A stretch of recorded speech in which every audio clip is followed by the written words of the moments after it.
जब महान ऋषि नारद तप कर रहे थे, तब इंद्र, देवताओं के नेता, ने नारद की नीयत पर संदेह किया। इंद्र के मन में यह विचार आया कि नारद अपने तप से उनके राज्य की आकांक्षा कर रहे हैं।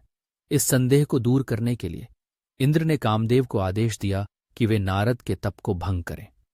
कामदेव अपनी पत्नी रति और मित्र मधु के साथ उस स्थान पर पहुंचे और अपने सभी आकर्षणों का प्रयोग करने लगे।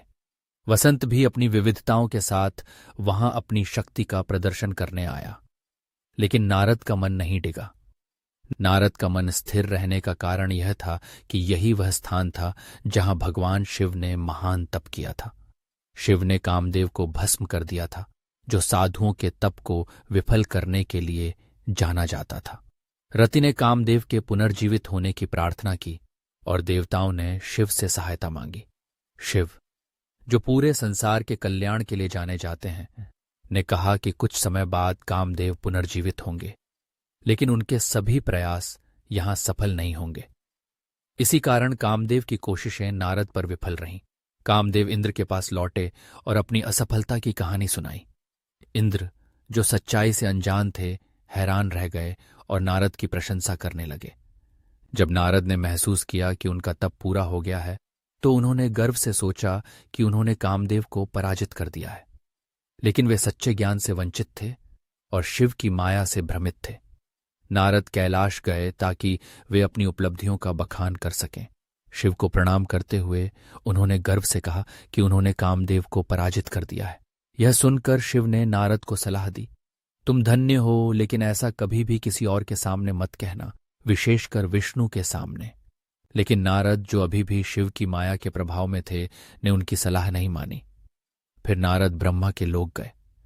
ब्रह्मा को प्रणाम करते हुए उन्होंने कामदेव पर अपनी विजय की बात कही। यह सुनकर ब्रह्मा ने शिव के चरणों में ध्यान किया और सच्चाई जान ली। उन्होंने अपने पुत्र को मना किया। फिर भी नारद ने ब्रह्मा की सलाह नहीं मानी।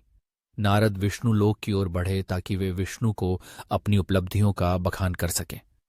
जब विष्णु ने नारद को आते देखा तो उन्होंने उनकी मंशा भांप ली। उन्होंने कहा, तुम धन्य हो, तुम्हारी उपस्थिति से मैं पवित्र हो गया हूं। क्या मैं जान सकता हूं कि तुम कहां से आए हो और क्यों आए हो? विष्णु के ये शब्द सुनकर नारद का मन गर्व से भर गया। उन्होंने अपनी कहानी उसी हठधर्मी ढंग से सुनाई।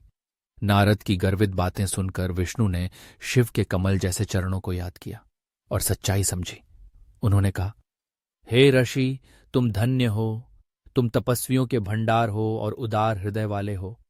हे ऋषि, कामना और भ्रांति केवल उस व्यक्ति के हृदय में उठती हैं जो 3 प्रकार की भक्ति से वंचित है। नारद ने विष्णु के शब्दों को सुनकर अपने भीतर हंसी महसूस की, लेकिन उन्होंने विनम्रता से कहा, अगर आप मेरे प्रति कृपालु रहें तो कामदेव मेरा क्या कर सकते हैं? ऐसा कहकर नारद ने विष्णु को प्रणाम किया और वहां से चले गए। जब नारद वहां से गए तो विष्णु ने अपनी माया से एक भव्य और अद्भुत नगर का निर्माण किया। यह नगर स्वर्ग से भी अधिक सुंदर था। उस नगर के समृद्ध राजा शिलानिधि ने अपनी पुत्री के स्वयंवर का भव्य उत्सव मनाने की तैयारी की। चारों दिशाओं से आए हुए राजकुमार इस उत्सव में भाग लेने के लिए उत्सुक थे। उस भव्य नगर को देखकर नारद मंत्रमुग्ध हो गए। उनके मन में प्रेम की ज्वाला भड़क उठी और वे महल के द्वार की ओर बढ़े। जब नारद महल पहुंचे तो राजा शिलानिधि ने उनका स्वागत किया और उन्हें एक भव्य सिंहासन पर बिठाया। राजा ने अपनी पुत्री श्रीमती को बुलाया और उसे नारद के चरणों में झुकने के लिए कहा। राजा ने नारद को बताया, मेरी पुत्री विवाह योग्य हो गई है, वह एक योग्य वर की तलाश में है। उन्होंने नारद से उसकी किस्मत का अनुमान लगाने का आग्रह किया। इस बीच नारद प्रेम की आग में जलते हुए और बेचैन हो गए और उन्होंने श्रीमती को पाने की इच्छा व्यक्त की। उन्होंने कहा, आपकी पुत्री सभी गुणों से परिपूर्ण है। उसका भविष्य का पति निश्चित रूप से एक अद्भुत देवता होगा, जो सभी का लॉर्ड है, अविजित, वीर, शिव के समान और कामदेव से भी मुकाबला करने वाला होगा। ऐसा कहकर नारद ने राजा से विदा ली। प्रेम से व्याकुल नारद ने विष्णु लोक जाकर विष्णु का रूप धारण करने की इच्छा जताई। उन्होंने विष्णु से कहा कि वे उन्हें एक सुंदर रूप प्रदान करें। विष्णु ने नारद को अपने समान रूप और हरि के चेहरे के साथ आशीर्वाद दिया। महान ऋषि नारद तेजी से उस स्थान पर गए जहां स्वयंवर होना था और जहां राजकुमार इकट्ठा हुए थे। प्रेम की लहरों में डूबे नारद ने सोचा, वह केवल मुझे ही चुनेगी क्योंकि मैं विष्णु के रूप में हूं। लेकिन उन्हें अपनी शक्ल की विकृति का पता नहीं था। जब नारद ने राजकुमारी श्रीमती को देखा तो वह उसकी सुंदरता से मंत्रमुग्ध हो गए। राजकुमारी ने गहनों से सजी हुई अपनी सुंदरता के साथ चारों ओर देखा, लेकिन जब उसने नारद को देखा तो वह क्रोधित हो गई। राजकुमारी ने किसी को भी वर के रूप में नहीं चुना। इस बीच विष्णु एक राजा के रूप में वहां आए। केवल राजकुमारी ने उन्हें देखा और उन्होंने विष्णु के गले में वरमाला डाल दी। नारद, जो प्रेम से अभिभूत थे, अत्यधिक व्याकुल हो गए। दो सेवकों ने नारद से कहा, प्रेम के भ्रम में तुम उसे पाने की इच्छा कर रहे हो। तुम्हारा प्रयास व्यर्थ है। देखो, तुम्हारा चेहरा तो बंदर के जैसा है। उनकी बात सुनकर नारद चौंक गए। शिव की माया से भ्रमित होकर उन्होंने एक दर्पण में देखा। अपने चेहरे को बंदर के समान देखकर वे क्रोधित हो गए। नारद ने उन दोनों सेवकों को शाप दिया, चूंकि तुमने मेरा मजाक उड़ाया है, तुम ब्राह्मण के वीर्य से उत्पन्न राक्षस बनोगे। फिर नारद विष्णु लोक गए और विष्णु से कहा, तुमने मुझे एक स्त्री के लिए दुखी किया। ओ हरि, तुम उस मानव रूप में दुख भोगोगे जिसे तुमने धारण किया। तुम्हें एक स्त्री से अलगाव का दुख सहना होगा। नारद, जो अज्ञानता से भ्रमित थे, ने हरि को शाप दिया। विष्णु ने चुपचाप उस शाप को स्वीकार किया और शिव की माया की प्रशंसा की। इसके बाद शिव ने अपनी मोहक माया को हटा लिया, जिससे नारद फिर से बुद्धिमान हो गए।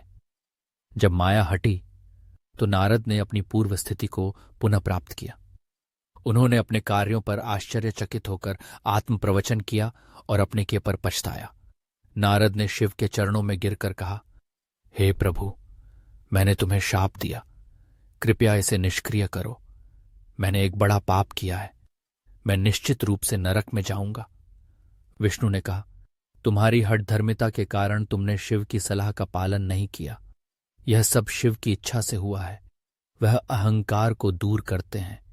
वह सर्वोच्च ब्रह्म, सर्वोच्च आत्मा है। वह सच्चे ज्ञान और आनंद के साथ हैं। वह रजस, सत्व और तमस से परे हैं। वह सगुण और निर्गुण है। वह स्वयं अपनी माया का उपयोग करते हुए 3 रूपों में प्रकट होते हैं, ब्रह्मा, विष्णु और महेश। विष्णु ने नारद को सलाह दी, सभी संदेह छोड़ दो, शिव की स्तुति करो, उनके नामों का जप करो, उनकी पूजा करो। जो व्यक्ति अपने शरीर, मन और वाणी से शिव की आराधना करता है, वह महान ज्ञानी है। विष्णु के वचन सुनकर नारद ने शिव के लिंगों की पूजा की और पवित्रता के साथ पृथ्वी पर भ्रमण किया। जब नारद की दिव्य दृष्टि से यह ज्ञात हुआ कि वे शिव के लिंगों की पूजा कर रहे हैं, तब शिव के 2 सेवक उनके पास आए। उन्होंने नारद को प्रणाम किया और उनके चरणों को छूकर अपने शाप से मुक्ति की प्रार्थना की। सेवकों ने कहा, हे ऋषि, हम आपके पूर्व में अपराधी थे। शिव की इच्छा से आपने हमें शाप दिया। अब हमें क्षमा करें। नारद ने प्रेमपूर्वक उत्तर दिया, मेरे मन में पहले जो विकृति थी वह शिव की इच्छा थी। मैंने जो कहा वह अवश्य होगा। फिर भी मैं तुम्हें शाप से मुक्ति का मार्ग बताऊंगा। तुम महान ऋषि के वीर्य से राक्षस बनोगे और शिव के भक्त बनकर समस्त ब्रह्मांड पर राज करोगे। इस प्रकार नारद ने अपने अनुभव से सीखा कि अहंकार और गर्व केवल अज्ञानता के परिणाम हैं। जब हम अपने आप को दूसरों के समान मानते हैं तो हम अहंकार से मुक्त होते हैं। हर व्यक्ति में एक समानता है और यही हमारे जीवन की सच्चाई है। अंत में नारद ने समझा कि शिव की स्तुति और भक्ति ही सच्चा ज्ञान और मुक्ति का मार्ग है। अहंकार और गर्व से मुक्त होकर उन्होंने शिव की आराधना की और अपने सभी पापों से मुक्ति पाई।